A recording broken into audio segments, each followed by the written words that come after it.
오늘 함께 나눌 말씀 읽겠습니다. 마태복음 5장 43절에서 48절까지 말씀입니다. 마태복음 5장 43절부터 48절까지 말씀 우리 한 목소리로 같이 읽겠습니다. 시작.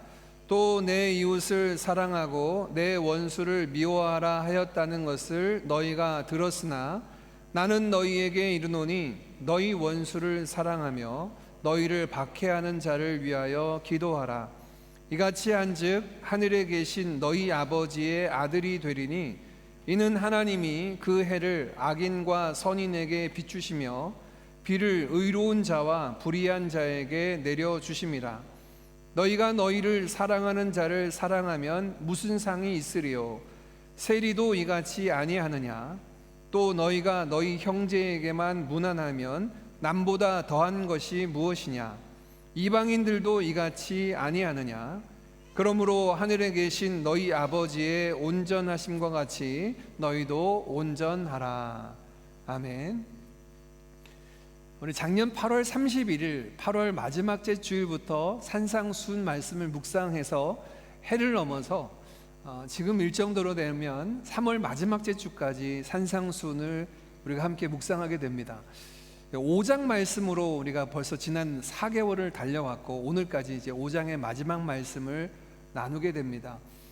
5장 17절 나는 율법을 폐하러 온 것이 아니라 율법을 완전하게 하러 왔다라고 하신 말씀부터 오늘 마지막 48절까지 이르도록 예수님께서 오셔서 하시는 사역이 우리의 구원 사역이라 말씀하시지 않았습니다. 저와 여러분을 구원하신다라고 하시지 않고 율법을 완전하게 하러 오셨다, 완성하러 오셨다라고 말씀하셨습니다.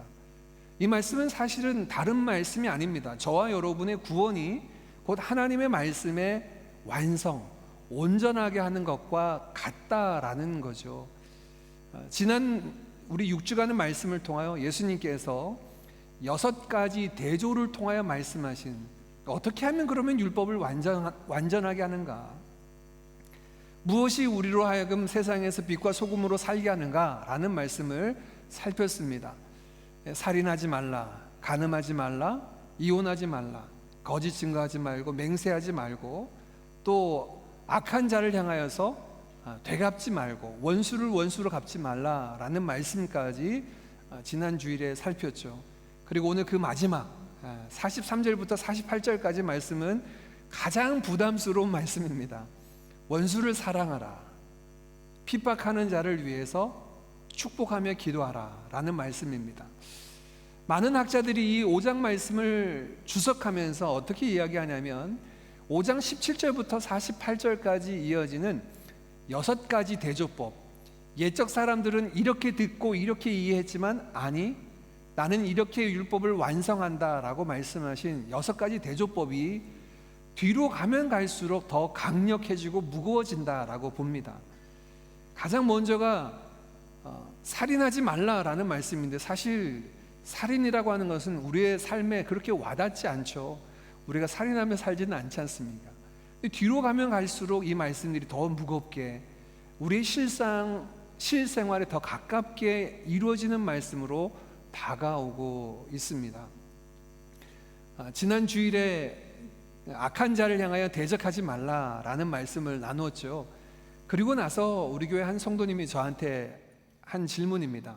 목사님, 그 말씀 다 이해하겠습니다.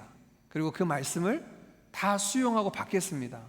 그런데 나를 핍박하는 사람에게 악을 악으로 갚지 않는 것, 이건 저는 도저히 못할 것 같습니다. 저한테 이제 질문하는 겁니다. 목사님 설교자로서 설교하시면서 그 말씀을 어떻게 이해하고 받으시나요? 목사님은 그 말씀을 그렇게 그대로 살아가실 수 있습니까? 라는 질문이었습니다. 예, 그렇죠. 저도 마찬가지입니다. 제가 그렇게 대답하기를 저도 그 말씀 앞에 서면 자신 없습니다. 내 힘으로는 그것을 감당할 수 없습니다. 어떻게 악을 악으로 갚지 않고 원수를 원수로 갚지 않을 수 있을까? 내 힘으로는 불가능하죠. 그래서 나눴던 말씀이 그겁니다. 오늘 우리가 이 마태복음 5장의 마지막 결론을 보는데요, 뒤에 예수님께서 말씀하신 이 율법을 완전하게 하시는 말씀은 선행되는 조건이 있습니다. 그 선행되는 조건이 뭐냐면 팔복입니다. 팔복을 통하여서 우리의 정체성이 무엇인지를 선포하신 이후에 이 말씀을 주셨거든요. 그래서 제가 그 성도님하고 이렇게 나누었습니다. 설교가인 저도 말씀을 그렇게 전하지만 사실 그 말씀대로 내 힘으로 살아낸다는 것, 그 불가능할 것 같습니다. 예, 맞습니다. 그 벽에 부딪히죠. 그러면 우리는 어떻게 해야 될까요? 좌절하고 낙심할까요? 아니요. 다시 팔복으로 돌아가야 됩니다. 어디로요? 팔복의 시작 지점. 심령이 가난한 자는 복이 있나니 천국이 그들의 것이며, 심령이 가난하다라는 지점으로 돌아가야 됩니다. 예, 우리는 할 수 없습니다. 우리가 어떻게 악을 악으로 갚지 않을 수 있겠습니까? 오늘 예수님께서 말씀하신 원수를 사랑하고 핍박하는 자를 위해서 기도하는 것, 우리의 자연 본성으로는 불가능합니다. 그때 우리는 어떻게 해야 돼요? 마음 가난한 자로 하나님 앞에 서야 합니다. 그 은혜를 구해야 합니다. 여러분, 그 말씀 기억나십니까? 심령이 가난한 자는 복이 있나니 천국이 그들의 것이며 라는 말씀을 나누면서 제가 카일 아일들먼이라는 사람의 책을 2권 소개해 드렸죠. 그 다음 두 번째 책이 나의 끝 예수의 시작이라는 제목입니다. 이 카일 아일들먼은 내가 팬인가 아니면 제자인가 라는 그 첫 번째 책을 통하여 우리가 제자로서 서야 된다라는 이야기를 했을 뿐만 아니라 두 번째 책을 통하여서 나의 끝이 예수의 시작이 되는 삶을 소개하면서 이 마태복음 5장 말씀에 심령이 가난한 자를 소개합니다. 이 카일 아일들먼은 이렇게 소개합니다. 심령이 가난하다는 이야기는 내 마음에 파산 선고를 내리는 거다. 나는 할 수 없습니다. 내 힘으로는 불가능합니다 라고 파산 선고를 내릴 때 그제서야 우리 가운데 일을 행하시는 하나님의 역사를 보게 되는 거예요. 이걸 우리는 은혜라고 이야기하고 하나님의 역사라고 이야기합니다. 신앙생활을 저와 여러분의 힘과 의지와 노력으로만 이루어진다면 이건 뭐 다른 사람의 삶과 뭐가 다를 것이 있겠습니까? 다 비슷하잖아요. 그게 아니에요. 신앙생활이 참 독특하고 놀랍고 크고 큰 은혜인 것은 이 신앙생활이 우리의 힘이 아닌 하나님의 은혜로 말미암아 되어진다는 거예요. 대표적으로 바울이 그런 고백을 했죠. 나는 할 수 없습니다. 그런데 내게 능력 주시는 자 안에서 모든 것을 할 수 있습니다. 빌립보서 4장 13절 말씀, 내게 능력 주시는 자 안에서 할 수 있다는 말씀을 거꾸로 이야기하면 내게 능력 주시지 않으면 난 할 수 없습니다라는 고백이에요. 이게 이 말씀들 앞에 섰을 때 저와 여러분의 반응이어야 됩니다. 내가 할 수 있어 라고 하는 마음이 아니고요.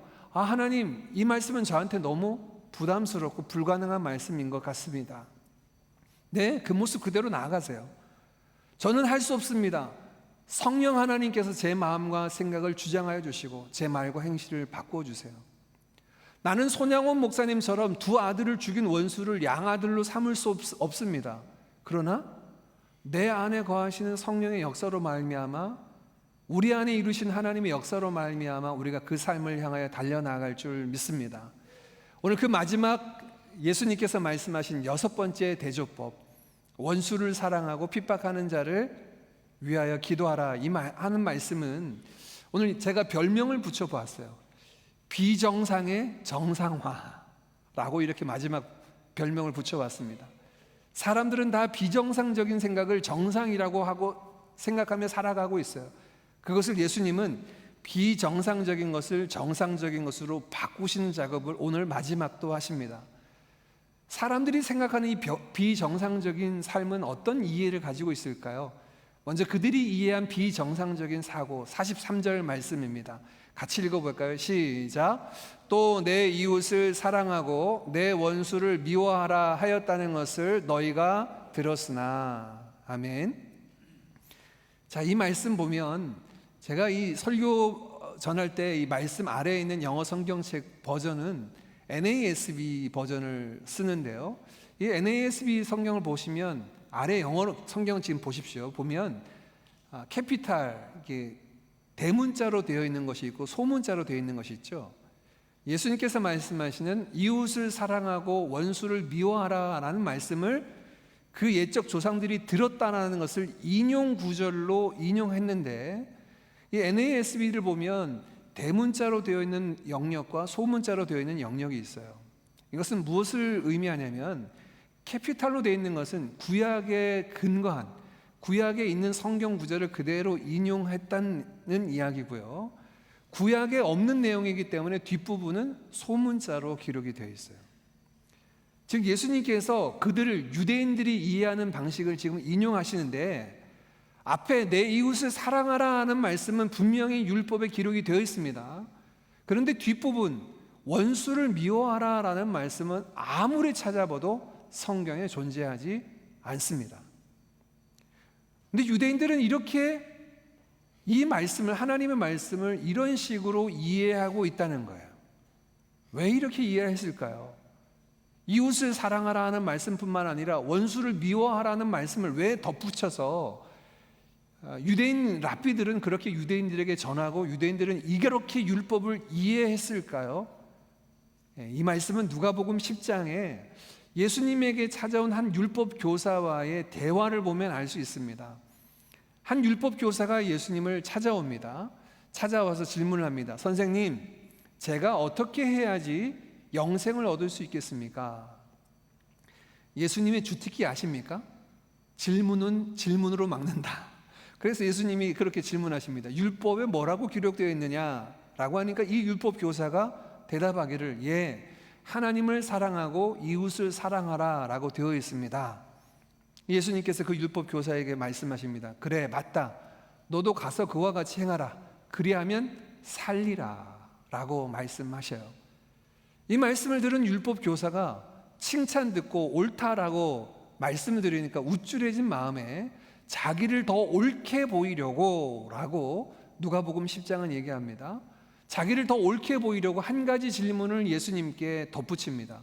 예수님, 그러면 제가 사랑해야 될 저의 이웃은 누구입니까? 라는 질문을 했을 때 그 유명한 예수님의 그 선한 사마리아인의 비유를 말씀해 주시죠. 그리고 그 선한 사마리아 비유의 말씀 끝에 예수님이 율법 교사에게 질문합니다. 이보시오, 이 강도 만난 사람의 이웃이 누구입니까? 라고 질문을 했을 때 이 율법학자가 뭐라고 이야기했냐면, 예, 사마리아인입니다 라고 하지 않습니다. 뭐라고 대답하냐면, 자비를 베푼 이 사람입니다 라고, 사마리아인이라고 부르고 싶지도 않은 거예요. 자비를 베푼 사람입니다 라고 그렇게 바꾸어서 대답을 합니다. 무엇을 보여줄까요? 이 누가복음 10장의 율법학자와 예수님과의 대화 속에서 보여주는 유대인들의 인식은, 율법에 하나님께서 말씀하신 내 이웃을 사랑하라 하신 이 계명을 지키기 위해서 살아가는데, 모든 이웃을 사랑하기 힘드니까 이웃과 이웃이 아닌 원수를 구분해서 생각하기 시작합니다. 이웃과 이웃이 아닌 원수를 구분하면, 이웃만 사랑하면 말씀 지키기, 율법을 지키기 수월하잖아요. 그래서 이 율법학자가 제 이웃이 누구입니까? 라고 질문했을 때 예수님이 들려주신 이 비유 속에서 이 율법학자는요, 사마리아인이라는 말을 하지 않는 이유는, 그는 이미 마음속에 사마리아인은 원수 카테고리에 넘어간 겁니다. 그의 이름을 부르고 싶지도 않은 거예요. 그냥 자비를 베푼 사람입니다 라고 이렇게 표현하고 싶을 정도로 그에게 있어서 사마리아인은 이미 원수 카테고리로 넘어간 이들입니다. 이렇듯 이 43절 말씀에 유대인들이 이해하는 하나님의 말씀, 이웃을 사랑하고 원수를 미워하라 라고 하는 뒤에 덧붙인 원수를 미워하라는 말씀은요, 손쉽게 하나님 말씀을 지키기 위한 방편이었습니다. 어떻게 하면 이웃 사랑할 수 있을까? 하나님 말씀대로 살아가긴 해야 되겠는데, 이웃이라는 사람의 작은 울타리를 만들어 놓으면 그 울타리 안에 있는 사람들만 사랑하면 되잖아요. 그러면 말씀대로 살아가는 삶이 되잖아요. 나머지 사람들은 다 이웃이 아니야 라고 치부해버리면 되니까. 이것 때문에 유대인들은 이렇게 하나님의 말씀을 조금 뒤틀어서 이해하고 있는 거죠. 이 비정상입니다. 이웃을 사랑하라는 말씀을 손쉽게 지키기 위해서 비정상적으로 말씀을 뒤틀어 놓은 것입니다. 이에 대해서 예수님은 뭐라고 말씀하십니까? 이어진 44절에 비정상을 정상화하십니다. 우리 44절도 같이 읽습니다. 시작. 나는 너희에게 이르노니 너희 원수를 사랑하며 너희를 박해하는 자를 위하여 기도하라. 아멘. 이 말씀은 사실 신앙생활 안 하는 불신자들도 아는 분들이 있을 정도로 유명한 말씀입니다. 신자인 저와 여러분에게는 굉장히 부담스러운 말씀이죠. 이 원수를 사랑하라니, 그리고 핍박하는 자를 위해서 기도하라니. 그런데 여러분, 이 44절에 예수님께서 들려주신 이 말씀을 바르게 이해하기 위해서는 43절과 연결해서 이해를 해야 됩니다.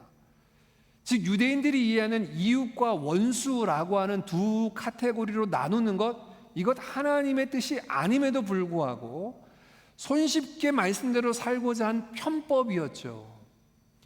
그들이 이해한 그 원수를 지금 이야기하는 겁니다.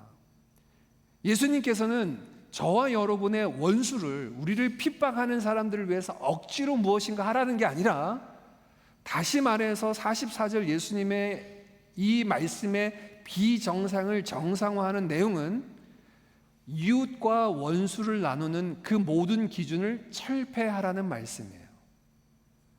여기에서 여러분 44절에서 원수를 이웃으로 바꾸시면 아무 문제 없습니다. 핍박하는 자를 이웃으로 바꾸시면 아무 문제 없어요. 그런데 우리도 은연중 유대인들처럼 이웃과 원수가 있어요. 내 이웃은 크리스찬이면 이웃이야. 동족, 우리 대한민국 사람이면 이웃이야. 이렇게 이웃과 원수를 나누는 삶이었는데, 예수님은 이 44절 말씀을 통해 그 원수까지라도 사랑하라는 게 아니라, 저와 여러분이 사랑하는 삶을 살아갈 때 그 리밋을, 그 한계를 제한하고 나는 이웃까지만 사랑해야 되겠다라고 하는 그어놓은 그 한계점을 철폐하고 무너뜨리라는 얘기예요. 원수를 사랑하라는 말씀을 예수님께서 구약에 확장하신 게 아닙니다. 율법을 완성하신 거예요. 이웃을 사랑해야 되는데 어떻게 사랑해야 되냐면, 우리 마음속에 저 사람은 원수야 라고 생각했던 그 원수된 사람을 이웃으로 바꾸라는 겁니다. 핍박하는 저 사람은 내 이웃이 될 수 없어 라고 이미 우리 마음속에 선을 그어놓았다면, 아니야, 예수님께서 말씀하신 내용은, 이 44절 말씀은 그 사람도 너의 이웃의 카테고리로 넣어야 돼 라고 말씀하고 계시는 거예요. 예수님께서 말씀하신 게 그러면 특이한 해석일까요? 구약에 없는 말씀을 지금 제자들에게 들려주신 것일까요? 그렇지 않습니다.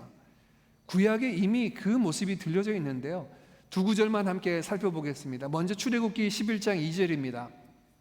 백성에게 말하여 사람들에게 각기 이웃들에게 은금 폐물을 구하게 하라 하시더니, 이스라엘이 출애굽할 때 하나님께서 고센 땅에 머물고 있는 이스라엘 백성들에게 말씀하십니다. 아래 영어 성경책 보면 남자에게 여자에게 각각 따로 말씀하고 있는 것으로 보는데, 원어에도 그렇게 되어 있어요. 우리는 한글 성경을 줄여서 사람들에게 되어 있지만 남자들에게도 얘기하고 여자들에게도 얘기하는데, 각각 그 이웃들에게 가서 금부치와 은부치들을 가지고 오라는 거예요. 받아서, 선물로 받아서 그 다음날 출애굽하라고 말씀하시는 겁니다. 여기서 등장하는 단어가 이웃입니다. 자, 이 이웃은 누구를 의미할까요? 지칭하는 말씀일까요? 유대인들입니까? 애굽 사람들입니까? 1번 유대인, 2번 애굽 사람. 애굽 사람들이죠. 자, 출애굽할 때 그 이웃들에게 가서 은금을 얻어다가 출애굽해라, 너희들의 재산으로 삼아서 출애굽하라 말씀하실 때 그 이웃은 애굽 사람을 지칭합니다. 그런데 여러분 보십시오. 이 당시 애굽 사람들은 유대인들에게 어떤 사람들입니까? 아들을 낳으면 나일강에 던져버려라 할 정도로 무자비하게 그들을 대하던 사람들입니다. 아니, 이 피라미드와 성을 건축할 때 짚을 줘야지 그것을 벽돌을 굽지, 아주 호되게 한다라고 짚을 주지도 않고 너희들이 알아서 준비해서 벽돌을 구워라 라고 이렇게 학대하던 사람들입니다. 그러니까 아마 이 당시 유대인들은 애굽 사람들 하면 치를 떨었을 것 같아요. 그런데 성경은 뭐라고 이야기합니까? 그들을 이웃이라고 얘기해요. 그들을 이웃이라고 지칭합니다. 한 곳 더 보겠습니다. 레위기입니다. 레위기 19장 33절 34절 말씀입니다. 제가 읽겠습니다. 거류민이 너희 땅에 거류하여 함께 있거든 너희는 그를 학대하지 말고 너희와 함께 있는 거류민을 나그네를 의미합니다. 너희 중에서 나은 자같이 여기며 자기같이 사랑하라. 너희도 애굽 땅에서 거류민이 되었었느니라. 나는 너희의 하나님 여호와이니라. 레위기 19장 말씀에 이스라엘 백성들 가운데 들어와 있는 여러 다른 이방인들요, 나그네들에 대해서 이야기를 합니다. 근데 눈여겨볼 것이 34절 말씀에 그들을 누구처럼 여기라고 말씀하냐면 자기같이 사랑하라는 거예요. 그들 가운데 들어와 있는 이방인들을 자기같이 사랑하라 하신 이 말씀은 율법에 내 이웃을 너의 몸같이 사랑하라는 말씀과 연결이 됩니다. 즉 이 레위기 19장 말씀에 그 거류민과 나그네를 자기같이 사랑하라는 말씀은 나그네를 누구로 이해하라고요? 이웃으로 받아들이라는 말씀이에요. 너희 중에 있는 그 나그네들을, 고아와 과부를, 어려움에 겪고 있는 그들을 너희의 이웃으로 받아들이라는 거예요. 그러니 여러분, 예수님께서 말씀하신 이 기준요, 내 이웃과 원수를 나누고 사랑할 수 있는 사람과 사랑하지 못할 사람들을 선을 그어놓고 나누는 것, 이거 구약 성경에서부터 말씀한 바가 아닙니다.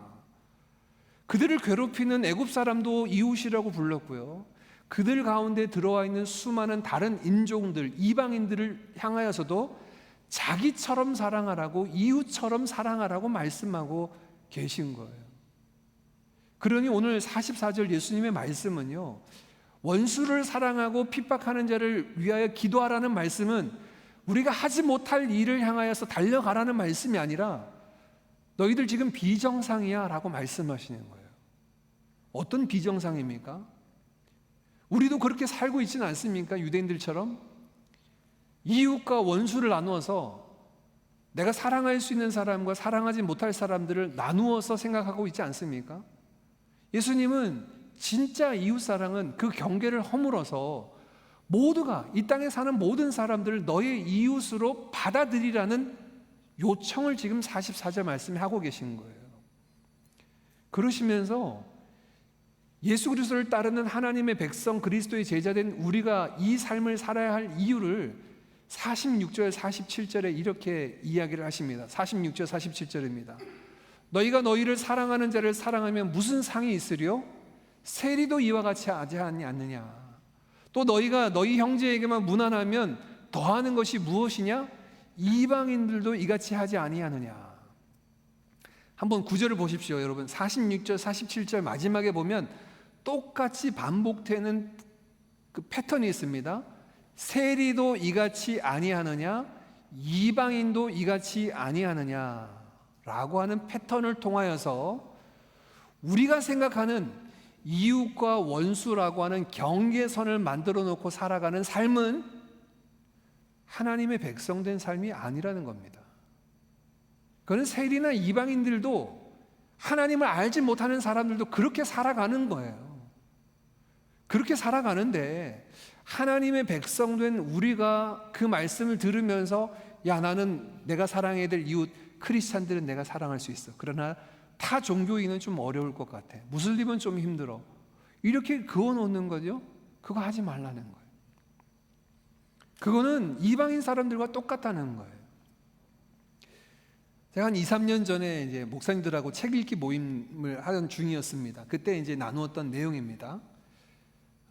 문제를 이제 발제하시는 목사님이 이런 질문을 하셨어요. 어떤 질문이었냐면, 지금 우리가 섬기고 있는 교회에 주일 예배에 저희 예배당 문에 동성 커플이 다정하게 손을 잡고 예배당에 들어온다면 어떻게 대할 것인가?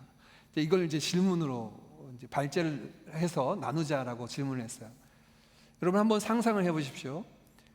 주일 예배를 지금 드리고 있는데 아주 정말 사랑스러운 눈빛을 교환하며 동성 커플이 손을 잡고 예배당 문을 들어왔습니다. 그러면 우리는 어떻게 그 분들을 대할까요? 그들은 우리의 이웃입니까? 원수입니까? 예수님의 오늘 말씀은 모든 사람들을 인종과 종교와 그들의 죄의 유무와 상관없이 이웃으로 받아들이라는 말씀을 지금 하고 계신 겁니다. 이것은 오해하지 마십시오. 제가 그것을 용인하거나 받아들이라는 말씀이 아니에요. 그들이 분명히 하나님 말씀에 벗어났고 잘못된 것이죠. 그러나 사랑하지 않고 어떻게 그들을 구원하고 온전한 길로 인도할 수 있겠습니까? 그들을 향하여 돌을 던지면서 너희들 죄인이니까 그 길에서 벗어나라고 얘기하는 그것을 통하여 그들이 돌아올 수 있을까? 오늘 예수님의 말씀을 우리에게 적용한다면 정말 수많은 부분 가운데 우리가 이웃과 원수들을 나누어서 생각하고 있지는 않는가? 주일 예배가 되었는데 고주망태 술 취한 사람이 예배당에 들어온다면 또 어떻게 하겠습니까? 여러분, 우리의 마음속에 끊임없이 이웃과 이 원수들을 나누는 모습들, 이런 모습들을 통하여서 손쉽게 하나님 말씀 앞에 안주하려고 하는 것, 그거 하지 말라는 거예요. 하나님이 주신 모든 이들을 이웃으로 받고 그들을 사랑하고 섬기고 생명으로 온전한 길로 이끌고 함께 해야 될 것이 그리스도의 제자된 저와 여러분의 삶이어야 될 줄 믿습니다.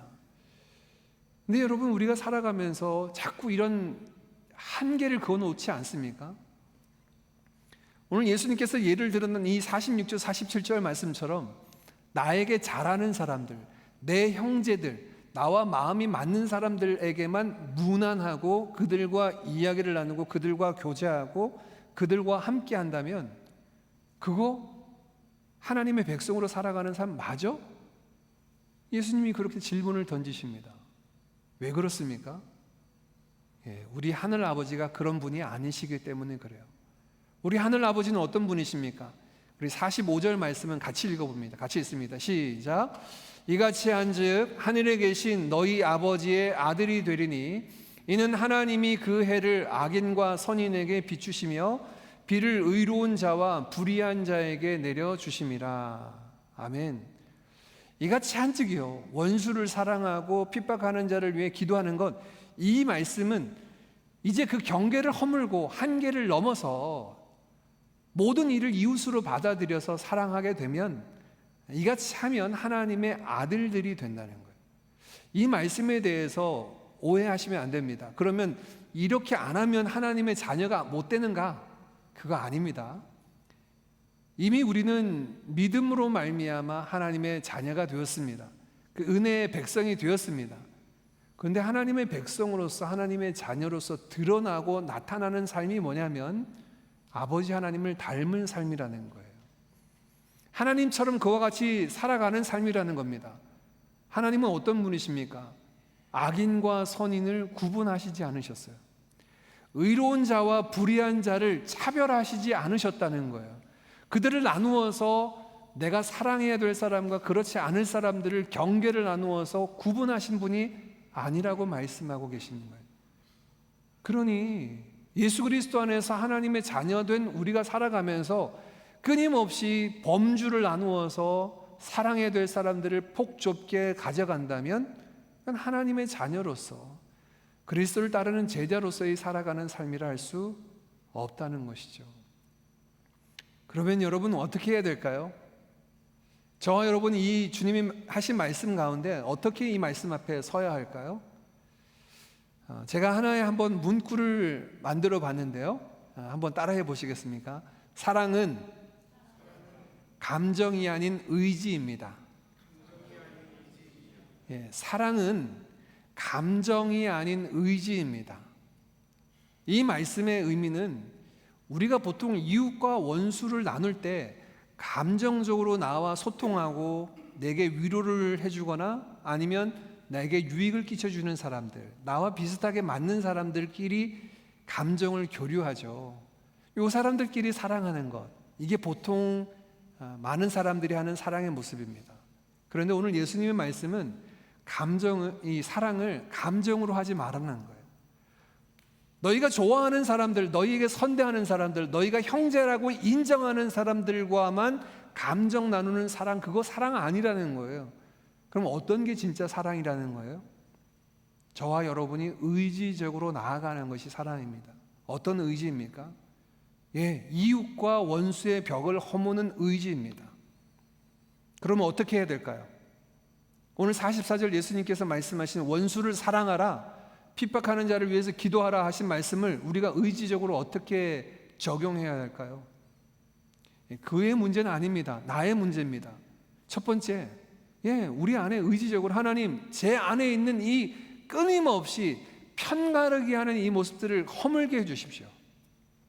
네 편, 내 편, 누구 편, 어떤 색깔, 어떤 모습, 감정적인 교환과 호환으로서 편을 나누지 않고 이 모든 것들을 허물겠습니다. 주변에 주신 모든 이들을 다 이웃으로 손붙잡고 같이 가겠습니다. 의지예요. 근데 그렇게도 힘드십니까? 그러면 두 번째 예수님께서 제안하신 길로 나아갑시다. 어떤 제안입니까? 당신을 핍박하는 자를 위해서 기도하라는 거예요. 그렇게 못할 것 같은 사람을 위해서 한번 기도해 보자고요. 우리의 마음속에 그 의지를 내가 이웃이냐 원수냐 나눌 수 없을 것 같은, 여전히 이웃으로 받아들이기 어려운 사람이 있다면 그분을 놓고 한번 기도해 봅시다. 이게 우리의 의지예요. 의지로 하는 사랑입니다. 그렇게 사랑의 자리로 나아가는 거예요. 나아가는 거예요. 오늘 예수님께서 말씀하신 마지막 부분, 맞습니다. 우리의 자아중심적인 죄악된 본성으로는 이루기 어려운 일입니다. 하나님의 은혜가 필요하고 마음이 가난해지는 것이 필요합니다. 뿐만 아니라 그 부분 안에 더 구체적으로 감정으로 사랑하지 않고 의지로 사랑하겠습니다. 내가 그에게 먼저 손 내밀어서 이웃으로서 먼저 손을 내밀고 먼저 가까이 가겠습니다. 이제 모든 편가르기를 다 내려놓고 함께 하겠습니다. 그리고 아직까지 그것을 이룰 수 없다면 내가 먼저 기도의 자리에 나아가겠습니다. 그를 품고 기도하겠습니다. 그렇게 나아가는 거예요. 오늘 예수님께서 마지막 48절 결론을 이렇게 말씀하십니다. 우리 48절 마지막 같이 읽어봅니다. 시작. 그러므로 하늘에 계신 너희 아버지의 온전하심과 같이 너희도 온전하라. 너희 하나님의 온전하심과 같이 온전하라 라는 말씀, 아래 성경책 영어 성경에 보면 to be perfect, 완전하라 라고 말씀하고 있어요. 하나님이 저와 여러분에게 그 온전한 길로, 완전한 길로 이끄십니다. 하나님의 그 백성된 우리에게, 예수 그리스도의 제자된 우리에게 지금 온전한 길로, 완전한 길로 이끄시는 거예요. 힘겹고 어렵고 괴롭히는 삶이 아니라 그 완전한 길로 이끄실 때 아버지 하나님을 닮아 그 온전하고 완전한 자의 삶을 나아가는 우리 모두가 되기를 간절히 바랍니다. 함께 찬양 드립니다.